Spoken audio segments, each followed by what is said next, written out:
All right, guys, these foundational shots are extremely important. This is the fourth one that happens almost every time you play in any game situation, and that is the fourth shot. So tell us a little bit about the fourth shot real quick. Yeah, so generally as a pickleball player, if you're playing competitively, you're trying to reach a 5-0 plus level, you want it to be difficult for your opposition to get to the kitchen line, right? So if you're playing against me, I want to make it feel like a journey to get to the kitchen line against me. Okay. And in all reality, the fourth shot is the most important shot to make that a reality, right? Okay. So if I have really good fourth shot selection, you could have really good third shots, but my fourth shot could prevent you from moving forward and gaining good court position. And if you're not able to gain good court position, it's gonna be hard to compete. Yeah. So that's the importance of the fourth shot. You're making it difficult for your opponent to get up to the kitchen line. Okay, so as you know, we covered the technique, the strategy, and then drills that you guys can do at home. So let's get into the fourth shot. Yeah, we'll start with technique and then go from there. Okay, deal. Cool. Awesome. So there are a handful of different shots that you can use for your fourth shot, but today we're gonna go over the most important, most valuable shot to get to that 5-0 level. Yeah. Which is the roll, right? The roll. Okay, so talk about that a little bit. So we are gonna be focusing on the backhand roll. Just know that everything we're talking about on this backhand side will directly apply to your forehand side. So just kind of use a mirror, flip it to your forehand. The reason I feel this is the most important, especially as you start playing higher level pickleball, is because people's shots get better. Their third shots get better specifically, right? So now you're not getting, once you start playing 5-0 plus, you're not getting a ton of balls up here. And in reality, if your serve returns are good, their third shots might not be bouncing here either. So you get a lot of balls in this in-between range, which is literally what the roll is designed to do. It's hit those in-between balls, where it's a good shot. It's not a perfect shot, but it's not a bad shot. It's a good shot. It's right in between.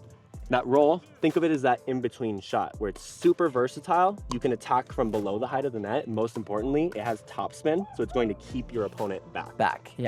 So there's some technique to hit this shot with that consistency because we are attacking this ball from below the height of the net, which is calculated risk. So we want to make sure we're pushing those odds more and more in our favor with very calculated technique with this shot. It's different when you're swinging on a ball from up here.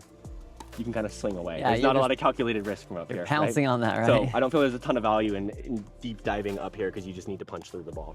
From down here, there's a lot that can go wrong. So we need to focus on doing the right things from there. Okay, cool. Well, let's get in the technique. Let's do it. Okay, cool. Generally speaking, if you're playing really good players, you can't afford to back off the kitchen line unless it's absolutely necessary. So this is not really a step, but just get as close to that kitchen line as you can. Maximize your reach by getting that chest in. So step one is how we're actually gonna set the paddle. So if I can use your paddle here for a second, this is what I call like, obviously the top of the paddle. These are the two paddle corners. So in your setup, I want you to try and not drop the entire paddle tip. Because look how much wrist is involved there. The backhand roll is not a wrist dominant shot. So by setting up with the paddle tip down, we're literally setting up in a wrist dominant position. So we're just not on track with the shot we're trying to execute from the start. So from the start, we want less wrist. So I usually just think about this corner dropping straight down to the ground. Good. What goes hand in hand with that is I want your paddle to be at least below your knee. Okay, because we are attacking this ball from a pretty low position. Again, we're generating topspin, so we're gonna need that brush. How do you create that brush? Low to high. So we gotta start low with that corner down. So that would be our step one. Get low, get that paddle corner down. Step two is going to be spacing. So this can get a little meticulous and it's definitely different for people depending on how much reach they actually have. So for Bragan, we're gonna use his arm as an example here. Let's see here. So let's have you see how his elbow here is fully extended, right?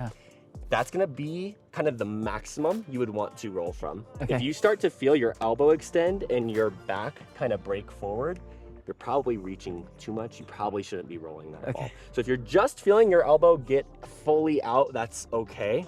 As long as your back isn't like breaking with that motion, okay? Definitely what I want to prevent is this, where it's too close here. People do like these kind of slings, right? And that's not gonna get any power. It's gonna invite them forward. Does that make sense? So we wanna typically be between those two ranges in an ideal world, right? Between here and here, like in this range is where we want to be hitting backhand rolls from, with like a little bit of a bend in the elbow. Playing good opponents, they're gonna try not to give you comfortable shots, so who knows the reality of how many times that could happen, but that's what we're looking for in an ideal world, and it's how we're gonna practice it. Cool. So let's talk through that. So, right, we're gonna drop this corner down below the knee, Okay, then we're coming out to a point where, yeah, see, you could even bend this a little bit and just reach your chest in further. Yep, see how you got a little bit of bend in your elbow there, and you're at the ball. So this would be a ball I would highly consider rolling because you're perfectly set up so far for it. Okay, now on follow through, what we want to do is break through and up that ball. Does that make sense? So in slow motion here, I'm gonna do this with Bragan's paddle, starting below the knee, extending into the ball. Watch this part, this is very important. He breaks through. See that? This, and then up. Okay, what I see a lot of people do is just go straight up as soon as they touch the ball, right? And then if you're missing a lot in the net, people just go straight through.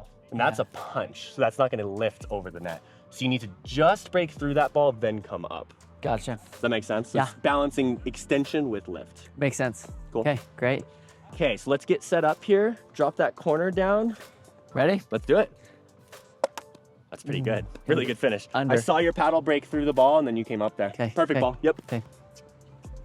Perfect. You guys see all that topspin. That camera will show that well. Yeah. That thing had a ton of revolution. So what that means Bragan's doing well specifically is you're setting really low below the ball. Okay. And you're brushing up. So if you're not seeing a ton of topspin revolutions, make yourself get lower. Yeah. Harder to do this. So contact point on the ball, I would assume is pretty low. It feels like I'm hitting kind of that low, and that's why I can brush up. Correct. Is that right? Yes. Okay. And that's super important. Definitely not to be overlooked. Because you're setting low, it allows you to access the under part of the ball. Cool. Totally goes hand in hand. Great. Yeah. Great. Let's just do 2 more. Beautiful. Tons of good topspin. Cool. And I like how Bragan's not swinging so big that you're seeing his paddle come all the way across his body. Nice and compact, stopping around that shoulder height here, so you're ready for the next ball if they do bring it back quickly. Yeah. Good. Let's do 1 more. Beautiful. Cool. Very nice. Okay, feels good. So that's technique. Okay. As you guys can see, if you just keep things simple, the main things you need is topspin and keeping that ball low. Okay. So as long as you are setting below the ball and you're brushing through and up, you're going to get topspin. Yeah. Right? And then as long as you are not like popping your chest open, you're not really gonna sail that ball super high either. So keep control of your body and then just really look at your start and finish points. That's the most important thing to gain consistency on that shot, is keeping control of your body and controlling your swing path. Makes sense. So now let's jump in a little bit into the strategy. Of the 4th shot. Yes, let's and talk through that. We would be on the side hitting the serve return. So, right, let's say our opponent's serving to us from that side, right? I'm hitting a serve return, I'm coming up, they're the one hitting that 3rd shot drop. Assume I'm pretty close to the kitchen, you're pretty close to the kitchen as my partner here. This is where we're looking to hit our 4th shot. There is like 2 main strategies here that I like to use just to keep it super simple. If one of them is significantly stronger than the other, ironically, I actually like going to the stronger player with this 4th ball because it keeps them back. The last thing I want is the better player crashing and approaching the net off of a really good drop from their partner. Yeah. So not that I'm gonna go to them every time, but it is good to mix in a roll that's deep in the court to them. Yeah. To keep them back and maybe invite the weaker player a little bit more forward so we can isolate that person. Does that make sense? For sure. Strategy number 2 would be a lot more simple, which you don't necessarily see at the higher levels of this game, but you can. Especially if you're progressing through like 4-0 to 4-5, you can still see a lot of this. A lot of people have a really weak backhand compared to their forehand. So one of my favorite spots to go with this is like inside this right side's player, like left foot. Where they have to use their backhand. They have to use their backhand. So the guy in front of me, basically, the player in front of me, they're backhand. Their backhand. Yep. Yeah, because you're just making them hit a deep ball on a shot that's probably not their favorite. Yeah. So obviously, that's the whole point of the 4th shot, and the roll is to keep them back, so you keep the advantage at the kitchen line. Right. So let's run through some drills. That I can then take and do that. Perfect. At home. Cool. So what I'll do is I'll go back and hit some 3rd shot drops. Oh, okay. And I want you to try and pick on my backhand. Okay. Okay. Now, if you guys are at home training with 3 people, I know a lot of people hate training with 3 people. I swear it's like the best way to actually drill and play. So one of us could emulate being the stronger player. One of us could emulate being the weaker player with someone up here. Okay. To where we're gonna hit drops and you're gonna try and hit to that weaker or that stronger player consistently to keep them back. And as soon as the weaker player comes up, you want to isolate them and make it a 2 versus 1 this way on that weaker player. Yeah. So you could do that with 3 people. We don't have 3 people, so we're gonna do this, grab a partner, you can do this drill. I'm gonna go back there, hit some 3rd shot drops. Yeah. If you give me something on my forehand, I'm probably gonna hit pretty strong. Okay. If you're playing to my backhand, right, I might be someone who's less comfortable in my backhand. I might be push dinking more, which Yeah. is an easier ball for you to handle next. Okay, great. Cool? Yeah, let's do it. Cool, awesome. So the only thing I'd say is like, let's, and this is kind of good for people at home to do as well. You can put like a backpack or some kind of a target to represent a range where essentially you want to keep it off of this left side's forehand. So try not to come into here. Otherwise, this would probably be their forehand coming in, which is what you want to not go to. So if I'm positioned here, you've basically got a couple feet of space to hit at here. Yeah, That makes sense. Yep, Cool. I'll Here we get go. that. Yes, perfect. See I'm on my backhand there? Yeah. I should have got that. Yeah. Perfect. Yep. See? So you went to my backhand how many times and then it popped up? Yeah. So you can wear people down a lot easier on their backhand most of the time than their forehand. Yeah. It took 2 or 3 balls to wear me down, but then you got what you wanted. Yeah. Good. Ready? All good. All good. So on that one, guys, good to see. Should I just... Chest came all the way up. So keep that chest engaged, even if it's a high ball. Ready? Okay. Chest. Yes. Oh. All good. One more. Here we go. Good reach. Yep. So that's one. You're kind of inviting this left side player in on a forehand. Yeah. So make sure you're being strict with that placement there. Okay. Yep. There you go. Sorry. Good ball. No harm. Nice. Yes, I like Sorry. it. All good. That's a good roll. Nice. No. That's still good. It's got good topspin. You're just swinging across your body quite a bit, so it's taking the ball this way. Go more through the ball to your target. Okay. Ready? Deal. Through to your target. There. Yep. There you go. And when it comes higher, feel free to put that ball away. Would don't you need to rip keep that going. on a two-hand? Probably be good or- for 2E. Or you can rotate on that one and really snap through. Okay. If it comes back higher, don't hesitate. Okay. Yeah. That's one of the benefits to rolling well.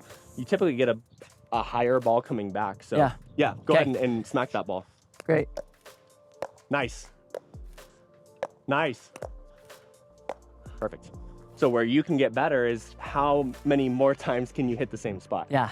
If you can get that to like 10, Yeah. now you're asking a lot from me. Can I hit 10 consistent third shot drops on my Yes. backhand? Maybe, Yeah. right?